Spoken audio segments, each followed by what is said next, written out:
Welcome back to The Truth. I'm your host, the one you love the most, Niall Hassan. Man, I was literally getting ready to go into the shower and I was trying to think. I was like, man, we haven't recorded a podcast and it seems like at least 3, 4 weeks. Like, I don't even remember how to bring it back in because I have two podcasts and two different ways to bring it back in. But we're back. Like I said, it's been probably 3 weeks, AJ, since you and I did a show. Yeah, it's been a while. Right at the end of fantasy season, that week 18 was when we called it good for the season. We had a much needed off season, a little break from whatever and then podcasting, so it was nice, but it's good to be back. And ideally, I know I mentioned that I wasn't planning on doing baseball podcasts. I was saying this is going to be strictly a fantasy football podcast, but when you get to the off season, we're still going to probably do some fantasy football shows, but obviously I do fantasy baseball. I just joined a dynasty league thanks to you, Luke, and we've been kind of getting going with that. And so I thought there was a good way to kind of incorporate fantasy baseball, and we're going to do some fantasy baseball podcasts, some different series, for sure with AJ. Maybe Lucas will tag along, unless he gets fired after this show, but it'll be good. The biggest thing with fantasy baseball is I love playing fantasy baseball. I have a good idea of major league guys. The minor league guys is where I lack completely. So especially for the minor league show, which is this 8 parts, or actually it's a 6-part series, because there's only 6 divisions. It'll mainly just be AJ and Lucas. I'm just going to be here and moderating and let you guys talk about it. So it should be fun. We'll get a lot of position rankings, position grouping, all that stuff as we get closer to fantasy season. But before we get into fantasy baseball, just quick thoughts about football. Gentlemen, I'll start first with you, AJ. How do you feel about Chiefs-Eagles Super Bowl? I'm more surprised with the Commanders how far they got in the playoffs. I was not Yeah, really expecting that. That was a big thing. But we all know like that was going to happen. I want to say the Bills are 4-0 in the regular season versus the Chiefs, and now the Chiefs are 4-0 yeah. versus the Bills in postseason. Just kind of the writing was on the wall. I think for me, like, I'm obviously a Vikings fan, and I want the Vikings to win. But for me, also too, I feel like with the Chiefs, it's like, yeah, everyone wants the Chiefs to lose, but when are you going to ever see a three-peat in the NFL? It's never happened before, and I don't like the Eagles at all. So I'm kind of rooting for the Chiefs in that aspect. Like, it'd be cool to see history. I wish it was with the Vikings. But Luke, what are your thoughts on that Super Bowl? Um, Same kind of thing. I remember watching it last night with my roommate, and we are both a little upset the Chiefs won. To say it lightly, it's just something about Patrick Mahomes. I don't. No offense to him, but just him and Dylan Raiola. He's Oh back. yeah, I just hate that connection. But it's definitely. I don't know, the Super Bowl. It's kind of turning into like the things you'd see on like Instagram or TikTok, where it's like 2050 NBA Finals, LeBron and his kid, and then it just kind of keeps yep. on going. So I think we're kind of going to a new dynasty's forming. Well, not new, it's been forming.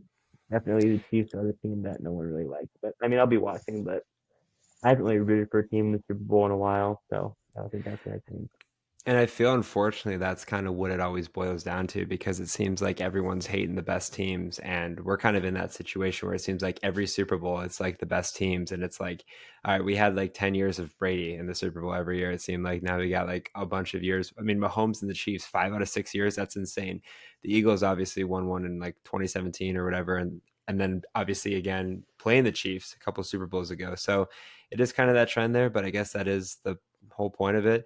One more quick thought for you, AJ, being a Saints fan. You guys are the last team without a head coach. Do you have any names that you're hoping take over the reins there? Not really at this point. I mean, the two or three guys I was hoping, uh, obviously like Ben Johnson, all of them, they got hired really quickly. Saints are in the worst situation. I mean, out of all those teams, we don't have great picks really. We don't have a quarterback like truly like a quarterback they can go into the future with and be happy. We also have like the worst situation right now. I want to say we're Yeah, like it's bad. $76 million in debt, and the next team is like at like 40 something, 30 something. Like it's bad. Like I don't know. I'm just kind of expecting us to lose for the next like 6 years, and whoever the head coach is, I feel bad for them, whoever they hire, because they know they're going to be bad for the next 5, 6 years. And that's the unfortunate part of it too. It's like it feels like obviously you seem like on paper like you got some tools there, but you're just got a whole cap issue. And then, like I said, it's almost like not in a way that you need to reset, but like you just kind of need to wait till your funds go back to a good format where you can go out and get guys, develop guys. So it might be a rough going, but there's still a couple good names out there. I mean, I think Mike McCarthy. I know he got kind of shunned by the Cowboys. I think he could be a good. We No, don't like Mike McCarthy, I do not want really? Mike McCarthy. No, we need a young guy. Wow. Unless if we're going to have Mike McCarthy be that head coach who knows he's going to come in for 4 or 5 years, be a 500 team at best. I mean, unless if he's willing to do that and type of thing, then I would rather have a young head coach just change things up because we've been hiring a lot of like older head coaches or trying them out, like Dennis Allen this last year, and no Sean Payne, he was the younger coach at the time. But we need Mhm. something. We need some type of change, and I don't think Mike McCarthy is quite the guy for that. Well, I think it's safe to say that the Vikings and the Saints are nowhere near the level of the Chiefs and the Eagles, which is unfortunate, but hey, maybe someday. But I think with that, we can officially put a hold on football season, fantasy football talk. Again, there'll probably be some shows, especially leading up to the draft. I think it's in April, end of April. But we got fantasy baseball still a bit of ways away, but we're at least kind of getting towards spring training, pitchers and catchers reporting, things like that. So we're going to focus on minor leaguers, specifically you two. I gave you guys a task to kind of give a minor leaguer that you're kind of watching out for, whether it's this year, like basically who you think is maybe most ready to eventually come to the major leagues, whether that's breaking spring training during the season, even maybe 2026. And then another prospect that you guys are maybe looking at to kind of blossom over the next year or two. Maybe it could be a deep surprise for making a roster this year. So that's kind of the philosophy that we're going to go through here. We'll kick it off. Well, actually, first, if you guys obviously see the title, we're doing the NL West. We're going in reverse order. So we'll start with the worst team and go to the best. We'll start off with the Rockies, and we'll start with you, AJ, with that first prospect who you think could maybe make an impact this year and why. Yeah, I really like Yankel Fernandez for the Rockies. He's 22 years old, just turned 22, I want to say, within the last month and a half. Last year, spent his first season or got to AAA last year, started the year in AA, hit 283, 10 home runs, one triple, 17 doubles. He's a power machine also. Like, he's definitely power over hit. And then made it up to AAA, hit 211 that time, only two home runs, seven doubles. Overall, 24 doubles, one triple, 12 home runs. Had a solid year, but honestly, a down year. Only hit 265 the year before that, 267. Like I said, he's a big power over hit guy. But we all know Colorado ball flies there. And Yankel is probably one of the strongest prospects that comes to just pure power. I think him being in AAA last year was a great sign, especially because the season before that in 2023, he went from always single A to double A. This year's double A, triple A. I think there's a good chance that he could break camp out of spring training. He would be definitely like the fifth outfielder, fourth outfielder in that rotation. But he's a power bat. He's a guy who's been solid throughout his entire minor league career. Last year was a downfall in his power, like 12 home runs, but he's also playing much better competition that time. If you look at his two seasons before that, 25 and 21 home runs, RBIs above 90 those two seasons. Also, this year it was only at 65. And not much speed guy is going to strike out a lot, but I really like Yankel. And then for my player for down the road, I like Cole Carrig. I believe he's a switch hitter. He's a super utility guy. I believe he played at San Diego State. Uh, before he got drafted. His first year at 350, five home runs, five triples, five doubles with 13 stolen bases in only 36 games. This year, he played rookie ball and A-plus ball, and that time hit 283, 17 home runs, 14 triples, 16 doubles with 53 stolen bases. I mean, he's just super quick, bat to ball guy, and has shown extra base hits are not a problem. This past year, having over 10 in each category, great to see there. Plus, like I said, 50 stolen bases, good speed guy, and he can play everywhere. He's played catcher, shortstop, and outfield so far in the minors. Don't feel like you have to, Luke, but any comments on any of those two guys? I know AJ just did not listen to directions. I said we're going to do one at a time, but I guess we could do both. It doesn't matter. But Lucas, any comments on those guys, or do you want to just hop into your two? No, those are two guys that I'm familiar with and looked at. But in terms of who I'm starting with, one guy who can make an impact, I think maybe not necessarily right away, is Adael Amador. It's a good name. He made his major league debut against the Twins, actually. Of course, I remember this. He didn't have a great. He only had like 10 at bats, but he only got like one hit, one stolen base. But he's a guy that, I mean, of course, Colorado's someone they want to have power, but the numbers that stand out to me is his 35 stolen bases. He's not. He's only like 6 feet tall, maybe even under that. He's not a guy that's going to get a lot of home runs. Did two RBIs, 719 OPS. Just someone who is. I love players that are gritty, and someone who has those numbers. I think gritty. To go in terms of someone in the future, I think most people familiar with baseball know this name, Charlie Condon from Georgia, outfield third baseman. Of course, some legendary numbers in college, almost 40 home runs and 80 RBIs last year. Slugs with the metal bat. A little bit of a concern in terms of his production this year, only 100 at bats, but only hit 180 with a home run and 11 RBIs, but I think someone with that kind of raw power, is going to eventually succeed. So I think he's someone that's not too far out, but I think he's going to need some time in the minors to develop before he really makes an impact, maybe even at the end of this year. I was gonna say too, like being a prospect, I think it helps, especially on the hitting side, being at Coors Field because obviously the ball carries there, and obviously, I don't know what do you guys know. I mean, this is just I'm just totally putting you guys on the spot. What pick Condon was? Any idea? It was I think it was three. Yeah. yeah, he definitely was up there because I know like at times he was projected at to maybe go one, but I feel like if you're a hitting prospect, obviously Coors Field's a good place to go. If you're a pitching prospect, maybe not, but definitely there. AJ, any thoughts on those guys before we go to your team? I mean, yeah, I really want to see what Coggan can do. Big frame, really strong guy. I think just the adjustment to Major League Ball, especially coming right out of college, and also the adjustment with the wood bat, from metal to wood bat, is definitely much different. I mean, you don't see a lot of prospects. I mean, Travis Bazzana had a really good start to his Major League career right after college, but that's really rare. But also, Bazzana is a little bit different in his hit tool. He's more of a contact guy, which is going to help a lot more in that transition than being a power guy like Coggan. Go ahead and do. This is your team, the Giants. So go ahead and I just go do both. Right? We don't need to do one at a time. Go ahead and do both. All right, yeah. So my first one, left-hand pitcher Carson Wissenhunt. Last year spent basically his entire season, except for 2 games in AAA, which is the highest that he's gotten up to. He was up to AA in 2023. His numbers don't look great. 5.17 ERA in 109 and two-thirds innings.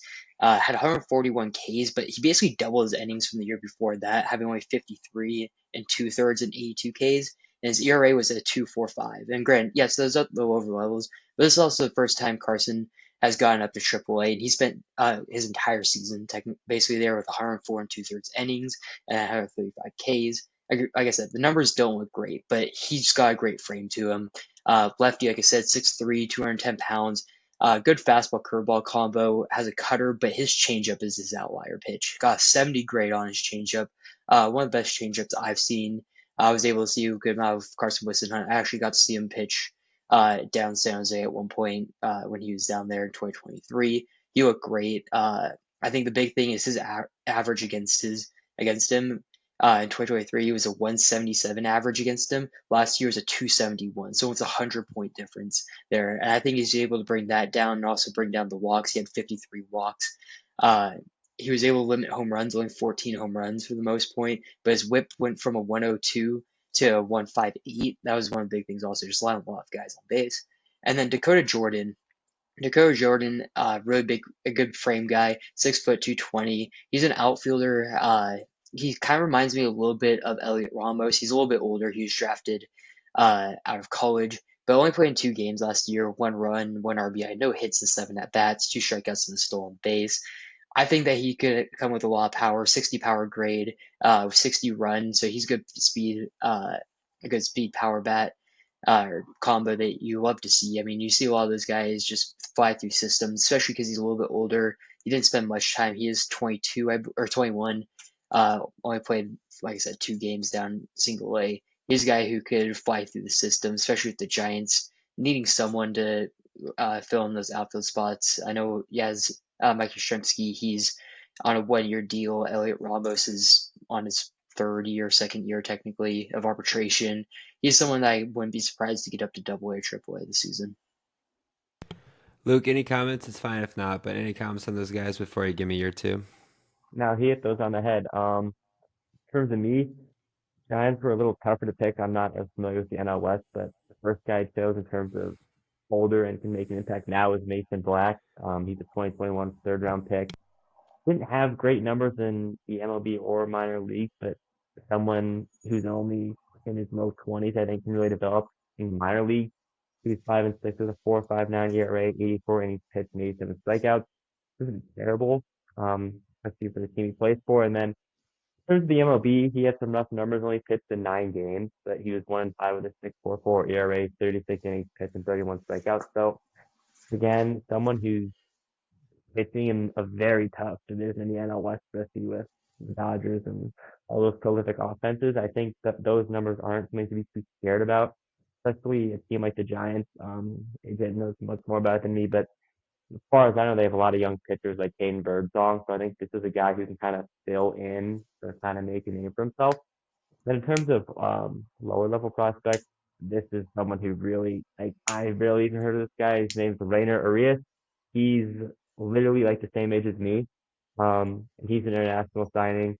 Just looking through the prospect list and some guys I can think of, it's nobody really popped out in terms of like I know a lot about and I don't really know much about to say either.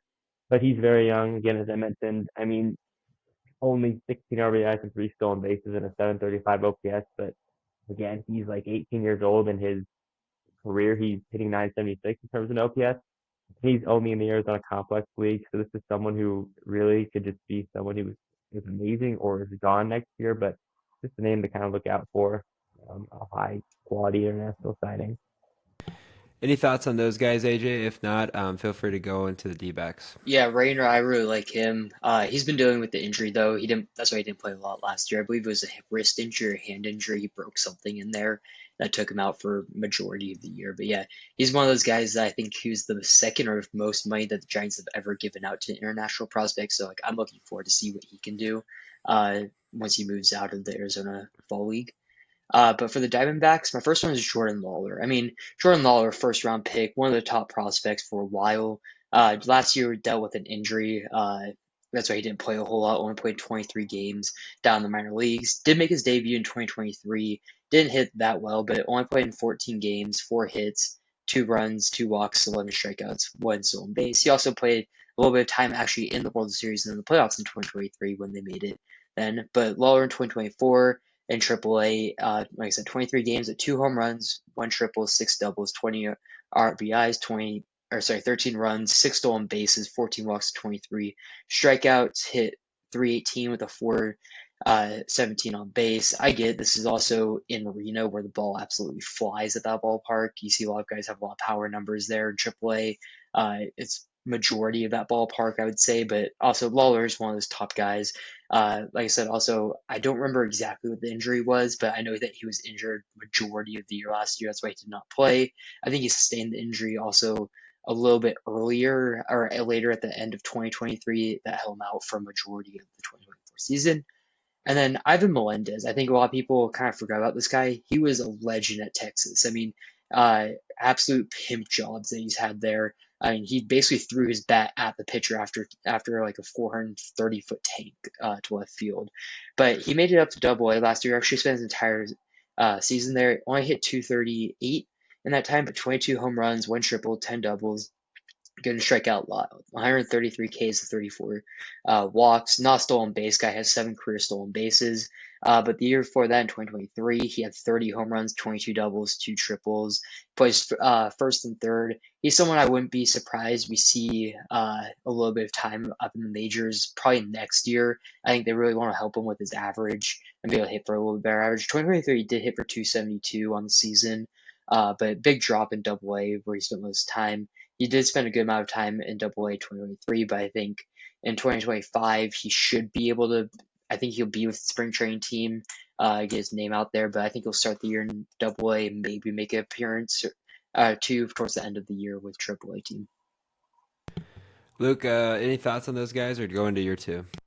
No, I mean, those are two great guys. I remember Lawler being in the playoffs and just being in Arizona. Very about all the Diamondbacks guys. In terms of who I chose, the guy who I've seen pitch in majors, I think, Gilbert Diaz. He's just an absolute workhorse. I mean, over 100 innings pitched, 140 strikeouts at the minor league level, and he really wasn't terrible in the majors. 1-1 with a 3.81 ERA and 28.1 innings. I think that this is a guy who just has a really high powered fastball, and you can see it in his numbers. And I think in terms of comparisons, I could see him being not at the level of a guy like this Martinez, but it seems like the D-backs just keep on selling out these guys who throw 100 plus miles an hour. Him, Luis Frias, like all these guys who just develop in the minors. And I think that he'll definitely have a role in the bullpen this year, especially with just how that whole situation is. And then another popular guy didn't have a great season, but someone who I think I could see making an impact this year, definitely next year, is Tommy Troy. He's a shortstop, of course, first round pick in 2023. Again, didn't have a great season, but he was kind of hurt by the injury bug. Only 300 at bats. In those at bats, he hit 234, 5 home runs, 25 RBI, 16 stolen bases. Again, the talent is there. I mean, he was first round pick for a reason. I think that he will definitely make an impact on a team at least next year, if not the end of this year. But I just want to see what he's like in a full season, no injuries. Again, you can't really guarantee that. But it'd be nice to see what he can really produce. AJ, any thoughts on those DBacks guys? If not, go to the Padres. Yeah, I like Tommy Troy out of Stanford. Injuries have been a big thing, though. Him trying to stay healthy and be on the field is going to be big for him. But for the Padres, I have the number seven prospect, 22-year-old Henry Baez. Last year had a sub 3 ERA at 2.99, but 7-4, 126 in the third innings of 109 Ks. I only had a 212 batting average against him, a 109 whip, so really good there. Only 10 home runs in basically almost 130 innings. That's great right there. He's also only allowed 15 home runs in 291 in the third innings in his minor league career. He's on the 40-man roster, hasn't made it to the MLB. His highest level he's gone up to this year was Double A, where he spent 50 innings there, 5-1 record of 309 ERA, or sorry, 306 ERA and 9 starts. Had 230 batting average against him, so did go up from his A plus average at 201. But he's someone that I wouldn't be surprised that we could see fast tracked in the MLB. Good fastball changeup combo and flashes of slider, especially for a Padres team that was looking to get Roki Sasaki and needs another pitcher in that starting pitcher in that rotation. Like I said, he's someone that I wouldn't be surprised by the All Star break. He makes his debut. And next up, I'm gonna go with Ethan Salas. Ethan Salas, the number one prospect. I get he's 18 years old, and like a lot of people do know him, but I think a lot of people gave up on him. I mean, you gotta realize he's only 18 years old. He was 17 years old coming into the year, going to spring training, on that spring training team, making his spring training debut, and spent his entire 18-year-old season this past year in A plus ball. Yes, he only hit 206 with a 288 on base, 4 home runs, 2 triples, 27 doubles, 10 walks, or sorry, 10 stolen bases, 53 RBIs. I mean, he was not great. Don't get me wrong, especially his first two minor league seasons, 222 total average there in 177 games. But again, he was doing this since he was 17, 18 years old, playing elite defense. I mean, the Padres love him. I mean, they've fast tracked him really quickly to A plus ball. I mean, we usually see 17, 18-year-olds, international prospects like that, not even sniff a spring training with the major league team until they're 20, 21 sometimes. And you don't even see a lot of these guys make it up to double A plus ball until they're 18, 19, or sorry, 19, 20 years old. These international signings, they usually take a little bit longer. Saul's, I get it. He's that phenom. He's been great, but his defense has been there. His offense, I'm not surprised. It's a little bit behind. He's playing guys, I want to say they're averaging 4 to 5 years older than him at A plus ball. Again, he spent his entire season, 17, 18-year-old seasons, playing good minor league competition in A plus ball. Luke, any thoughts on those guys? If not, go to your two. No, I mean, Ethan Salas, I remember seeing highlights or when he like caught a game at 16 the spring training. It's just unbelievable. And he did have a rough season, but I didn't fully believe in him. I like the catcher prospect. For me, it was kind of hard to keep those Dallas. I didn't want to just regurgitate the same kind of thing and just bring someone different up. Just because they always trade away their guys, that's just kind of like their MO. It's kind of changed a little bit with the whole ownership dispute. But people I chose are really young. First one's Leo Dallas DeVries. He's a shortstop. I similarly am older than him, which is just again crazy to think about. But I mean, he had in over 800 OPS. He had over 40 RBIs. Again, he's 18 years old, and he was an international signing, but he's starting in low A, and I think that that's something to consider. Only 300 at bats, 11 home runs, and I think something that's just noticeable is to see, like as I mentioned, a lot of international guys start in the Dominican Summer League or the Arizona Complex League. He started in low A, and he was successful. So I think that's something to consider. He's probably not going to make an impact until like it would be on a 2025, 2026. We'll see how his season goes. And the other guy I chose, Boston Bateman, left-handed pitcher out of California, high school guy, just drafted. So we have no numbers on him in terms of the minor leagues, but he had pretty insane numbers in high school. His nickname Sasquatch, obviously a massive guy. A little concerning. I mean, he threw 64 innings, 130 strikeouts, but 40 walks. 40 walks is a lot of walks in 64 innings. And I think that kind of comes with the territory of being a high school pitcher. So similar to a guy like Arias to the Giants, this is someone who I just kind of I like his numbers. I like that he's a lefty and gets a lot of strikeouts, but he's gonna have to see with higher plate discipline in the minor league system if he'll be able to sustain and bring down those walk numbers and maintain success in terms of strikeouts. AJ, any thoughts on those guys? If not, I mean, we can talk about the Dodgers, but they're just going to pay a bunch of people anyway. Do they even need prospects at this point? Yeah, I mean, I don't have much on the prospect side, but Lucas, you feel like those guys are your age and all that, and you similar. Imagine how me and Niall feel. I mean, we're 2, 3 years older than a lot of these guys, even 4 years older, pushing that at the end of this year. I mean, that's crazy for us. If that's crazy for you, for how young they are. But yeah, my first prospect is Dalton Rushing. I believe he's actually the #1 catcher. The Dodgers did move him to the outfield, so he's been splitting time between catching and outfield. Last year, he spent some time in Double A and Triple A. 271 average, 26 home runs, one triple, 21 RBIs, 86 sorry, wow, 21 doubles, 85 RBIs, 64 walks to 101 strikeouts. So really good plate discipline there. Uh, he's not Juan Soto in those numbers, but he's also really good at doing that. Like I said, he's probably going to make his debut as an outfielder, kind of take over James Outman type role, another lefty bat in that lineup. But like you said, they're going to go sign some new guys. It'd be surprising if he even makes his roster spot because they'll probably trade him away for another pitching process or pitching like how they did with Glass now a couple or just last year and a half ago. I wouldn't be surprised with that. I mean, Rushing's been great his entire career. I think he's better out or catcher as an outfielder. But again, you have Will Smith there, so the only way he's going to really find the field will be in the outfield and probably be more of a bench bat. And then Zaire Hope, another outfielder, 20 years old, single A last year, spent time rookie ball, and then most of the year at single A. Hit 290, 9 home runs, 16 doubles, 9 stolen bases, 41 walks, 62 Ks, 36 RBIs. Had a 903 OPS and a 962 OPS the year before that. He's been really good. Has over 900 OPS those 2 seasons. On base percentage at 419 the last 2 seasons, basically a 290 average on the career. He's been really good. I mean, he's a really good speed guy. Granted, this still is lower levels, but he's also 20 years old. So I wouldn't say he's old for single A, but he's on the middle side because you do see the 18-year-olds like how we saw with Solis last year. But we also see 22-year-olds, 23-year-olds in single A. So he's right there in the middle, about age appropriate. I would hope that he's able to make it to Double A next year. But I'd say probably when he's 22 is when we'll see him, probably 2, 3 years down the road. Luke, any thoughts on those guys before you give me your two or no? No, two guys I love also. For me, person I chose, he got a little bit of big league time is River Ryan. He's a right-handed pitcher.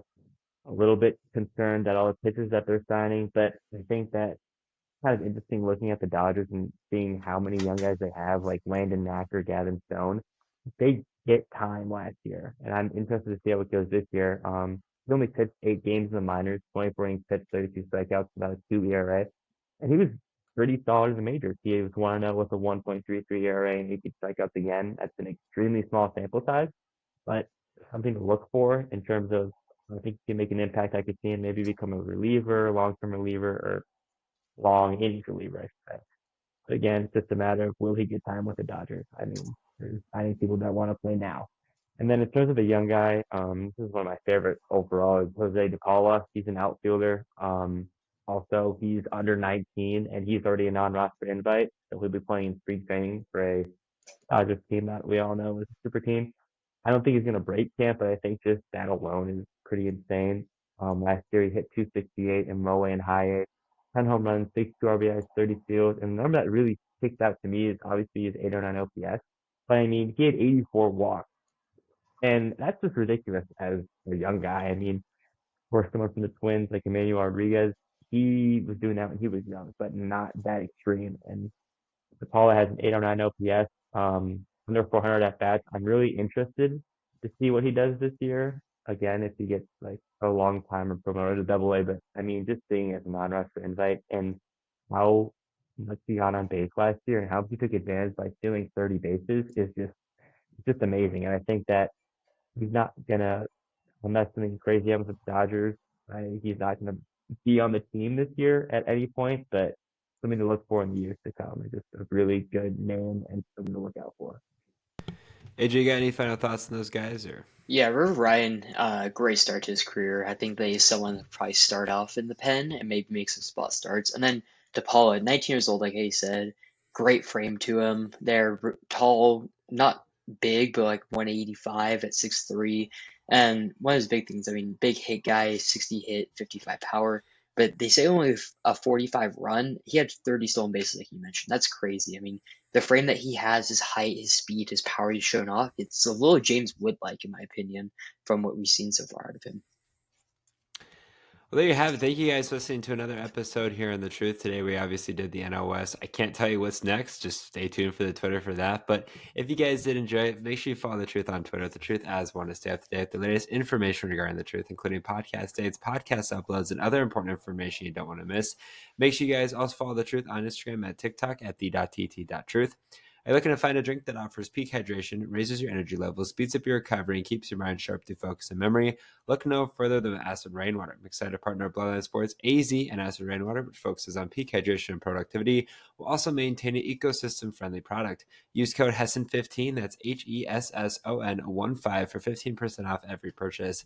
As always, I'm your host, the one you love the most, Niall Hesson, joined once again by AJ Ponciano and Lucas Hesson. And as always, take care and good night.